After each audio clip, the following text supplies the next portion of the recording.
All right then, I'm a proper British gent, happy as Larry to tell you why I signed up for Matthew Donald's Patreon. As a top-tier subscriber, I get all the episodes a day early and no bleeding ads, plus a bonus episode every month about pop culture with prehistoric beasties, and if Matthew's lagging a bit, sometimes more. Last month we had a chinwag about Lilo and Stitch, Godzilla 2014, when dinosaurs roamed America, Sea Monsters with Nigel Marven, and Dino Island 2002, and this month we're off to chat about the Korean flick Dino King. It'll be a grand time for anyone willing to toss in a few pence each month. Have a good one, and I'm a real person, not one of them daft artificial intelligence voices. I'm as real as it gets. Anyway, cheerio. Roar, growl, snarl, bellow. Welcome to Paleobites, the podcast as solid as magma. My name is Matthew Dahl, and each week I and a rotating series of guest co-hosts talk about and rate a genus of prehistoric animal, be it dinosaur, mammal, arthropod, and so on. This week, I am joined by no one right now, because, well, don't worry though, this is not going to be one of those fully improvised episodes where I portray some sort of stupid character and everyone hates it. Don't worry, I would never do that. Not this time. I'm doing one next week though. Anyways, this is another, as you can probably tell by the episode length, Paleobites bite-sized episode, and I do these when my plans for recording fall through and I need a last minute sort of thing. So I'm going to call my friend Steven and we are going to record this episode. I'm doing this on the air because I'm a professional. Let's see if one Steven Currow is available. Let's see, it's ringing. This is such a professional episode. Professional quality. Hello. Hello, how are you? Good, how are you? I am good. Hey, guess what? What? We're recording right now. This is Steven Currow. How are you? You snuck up on me. Yes, I did. Look, bite-sized episodes are usually last-minute things that require last-minute decision-making, so... There you go, reporting from Fort Collins, Colorado.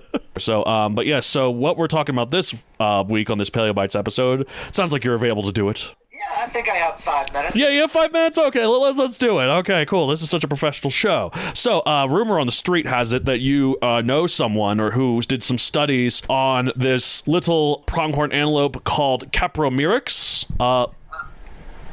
Yes. It's not that I know her, more that I've met her. Oh.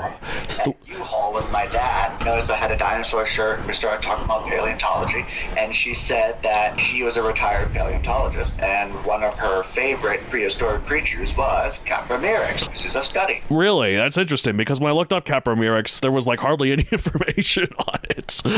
Yeah. What an obscure... I mean, look, I'm not one to talk. My favorite dinosaur is Sign Raptor, which is no one else's favorite dinosaur. But it's only my favorite because I found it in a book when I was like at an impressionable young age, and I was like, that's cool, and then it just stuck ever since. Exactly. Hey, sometimes the most obscure ones are the best. Right. To be fair, this one, from what I've read, is very cute. So let's we can talk a little bit about what your professor friend that you have lunch with every Tuesday that is close with the family and that you know very well. We can talk about what they said after a bit when I read the stats. But until then, rather than someone you just happen to meet, no. This is someone, a dear family friend. It was a quick conversation in line. Unfortunately, we were busy. But it wasn't even of it. It wasn't even on person. Okay. It's just cool to just randomly meet a paleontologist. That is cool. I mean, like I I went to see a seminar done by Paul Sereno. That was pretty cool. All right, so is an Antilocupridae artiodactyl, a group of even-toed hoofed mammals closely related to giraffes, and whose only living representative is the pronghorn antelope. Yes, it's a little mini pronghorn. I think they're like the unsung members of the artiodactyl. Well, yeah, because like they're not really antelope. Like when I look this up, yeah, they're more closely related to giraffes than they are to antelope. So bizarre. Yeah, and it's weird to think about like that there's antelope here in Colorado, but there actually isn't antelope in Colorado. I mean, they're called pronghorn, so I guess in a way. And also, all names are just human-made anyway, so what does it matter? It's not what they call themselves, I don't think. So, like...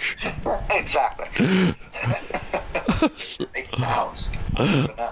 Size 2 feet / 0.6 meters high. The shoulder 22 to 25 pounds, 10 to 11 kilograms, making it one of the smallest artiodactyls known. Cute. Keep one in my apartment. Well, you keep one in your apartment. Wow, a taxidermied or just as a pet? Preferably a pet.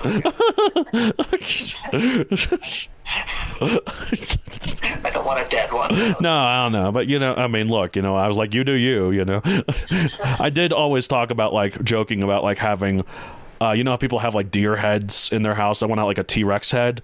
But it's, like, it's an animatronic. And it has cameras in its eyes. And it just, not very obviously, but it ever so subtly looks at people as they walk by. And I wouldn't tell anyone. They would be so subtle. They'd look at it like, I don't think it was that looking that way before, but did you notice that? No, I'm like, oh no, I don't know. I just got this from this place. But when I went back to try and get my deposit back for it, they said this place hasn't been here for the last 50 years. If they spend the night, the eyes have to go. Oh yeah, for sure. But again, subtly. But then if you look at it for too long, then suddenly it roars, and then fire comes out of it, and so you. Of course. Anyway, it's a very expensive gift. I would be a terrible rich person. Anyway, so diet herbivore. Time late Pliocene to early Holocene, 5 million to 11,000 years ago. Probably those damn humans that killed them. Oh wait, that's us. Another one to the list. But they were that close in time. Oh yeah, no, they were around the entire Pleistocene, but before that in the Pliocene, and they lived all the way up to 11,000 years ago. So location: USA and Mexico, specifically Texas, Nebraska, Kansas, Florida, Arizona, New Mexico, Baja California, and near Mexico City. Wow. As far south as Mexico, I have to tell my friends. Yes. In Mexico. That's awesome. Yes, indeed. That's right. You used to work in Mexico for a bit. Or do you still work there and you're just in between sessions right now, or is that just was a temporary job? For now. I would like to go back eventually. Okay, cool. It was described in 1902. Pop culture appearances, none I can find. It doesn't even have an article on Dinopedia, the website that I usually go to check on the pop culture appearances of these animals. So, fitting for a Paleo bite-size episode, I guess. Ooh, I think I'll fit one in my book, and then we can have a pop culture appearance. Okay, that's cool. I mean, look, it's so little though. It's like this wouldn't feed a dinosaur unless it was a little dinosaur. Right, be a snack. Yeah, exactly. Or maybe it's like a pack of compies, like, or something. Swarm the poor thing. Oh no, that's sad. I don't know. Anyway, so yes. What did your dear friend that you have tea with in the garden every Thursday have to say about this? Just that. I mean, she said that I asked her what is your favorite dinosaur, and she said, well, no, I studied mammals more so. Ah. And then she said that, this is a particularly obscure animal. Not many people really know about it. And that's when my dad was like, Steven, get the boxes, we have to go. So, alas. Alas, indeed. I had tea with her. Yeah. There's a skeleton for it at the La Brea Tar Pits. If you've ever been to the La Brea Tar Pits, it's a place in near Pasadena.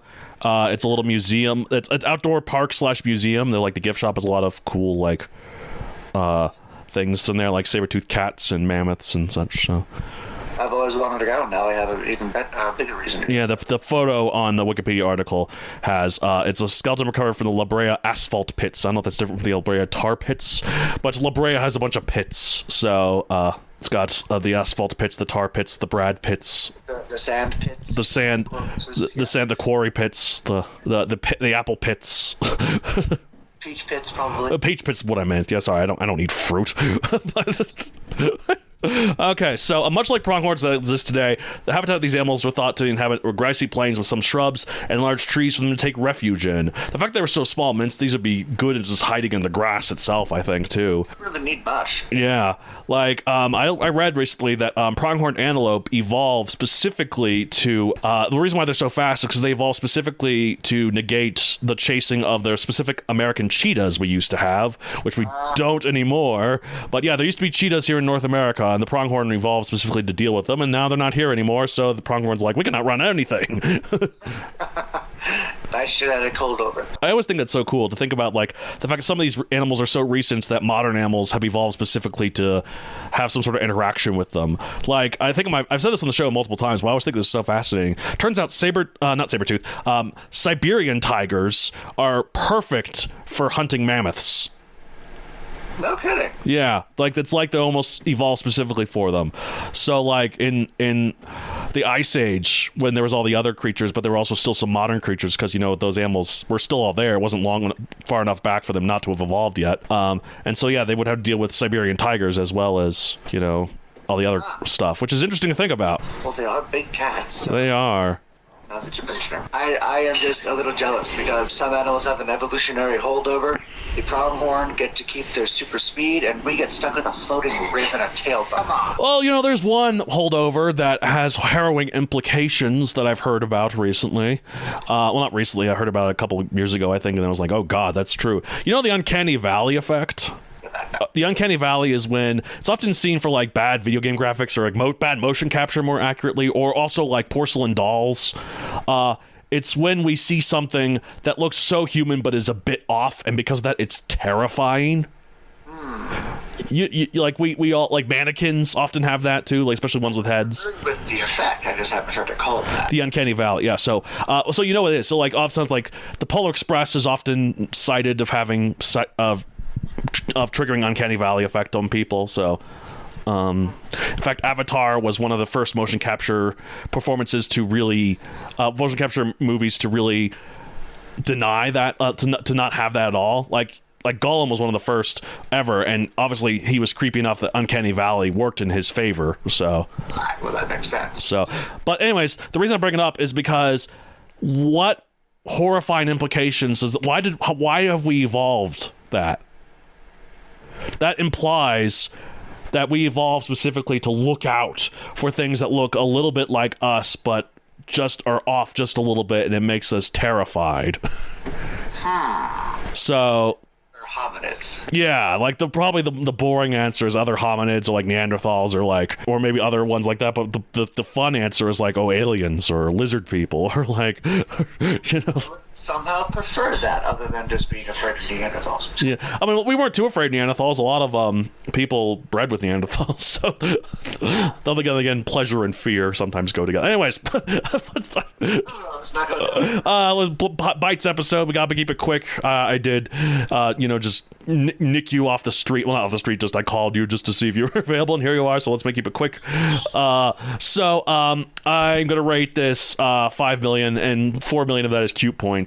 But other than that, it's not that interesting. But I'm glad it's this dear family friend of yours' favorite creature. So I'm going to give it a 30 million. 30 million? Wow. Yeah. I mean, it's not going to get a full 65, but it's adorable. It is pretty adorable. I like tiny versions. My fiance loves tiny versions of things. All right. I'm afraid I must depart, but thank you for calling on me in this impromptu and sudden bite-sized event. So long. Thank you for doing this with me. I'm glad this worked out. All right. Bye. Bye-bye. That was Steven, folks. Oh, classic episode.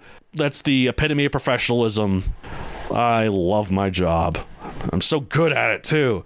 Anyways, that's it for this week. If you want to get a hold of the show, you can contact me at palebytespodcast@gmail.com. Paley Bites Podcast on Blue Sky. No longer on Twitter. That account is deactivated because Elon Musk. And Paley Bites Podcast on Instagram, where they can find Steven. I remember this now. I should have asked him while he was on the phone, but that would require planning, which I did not do before. He is at stevenccurro.com. So there's a C. So it's stevenccurro.com, where you can find all of his books and novellas, or just his information about him. I have a book series on Amazon Megazoic available for print and Kindle. Obviously none of these in there. What am I talking about? This is Mammal and Ice Age time. Bleh, boring. Anyways, not part of the time frame in my Megazoic books, nor my Teslanauts books, but it's closer to them chronologically speaking.